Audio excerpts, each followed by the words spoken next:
So yesterday on a Toronto radio station, Kevin O'Leary, the TV celebrity investor from shows like Dragon's Den, he said that if Alberta's Premier, Rachel Notley, resigns, he'll invest $1 million in Alberta's oil and gas industry. I'll invest $1 million in Canadian energy companies if out of grace and for the absolute good of Canada, the Premier of Alberta resigns. Wow. She's got to go. She's got to go. Let me be the first to make that offer.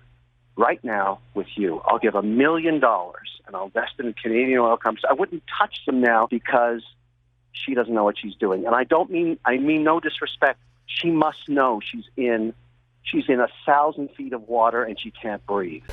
This made news in the Toronto Star, and the Calgary Herald picked it up too as news. But it sounded a bit like this to me. Gentlemen, my name is Dr. Evil. In a little while, you'll notice that the Kreplakistani warhead has gone missing.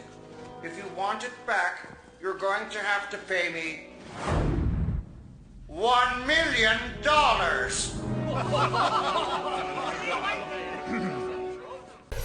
See, because Alberta's oil patch needs tens of billions of dollars per year to revive. I mean, hundreds of companies have laid off people and canceled projects. Some individual canceled oil and gas projects, like Shell's Carmen Creek project, themselves were billions of dollars. And in that case, 1,450 jobs. So yeah, thanks for the $1 million.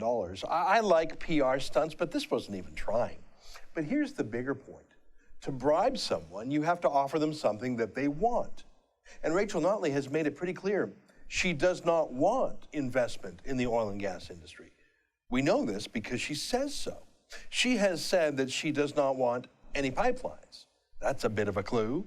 She's announced the biggest carbon tax in Canadian history. It's so big, it's really a provincial sales tax. But it's just on oil and gas, so that's sort of a clue too. But the biggest clue is that she literally announced late last year that she would put a legal cap, a hard limit on the amount of oil sands production that could be produced. So even if some intrepid investor is willing to pay Alberta's new corporate taxes and carbon taxes and still wants to invest in Alberta's oil sands, she will legally ban that from happening with her hard cap on oil sands production. And that's my point.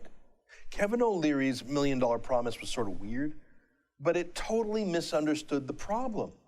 O'Leary said that Rachel Notley, quote, doesn't know what she's doing, unquote. Well, maybe it looks that way if you assume she shares your goal of building the oil and gas economy. But once you understand that Rachel Notley and the NDP are about ending the oil and gas economy, you realize that actually she knows exactly what she's doing. And she's doing it well. For TheRebel.media, I'm Ezra Levant.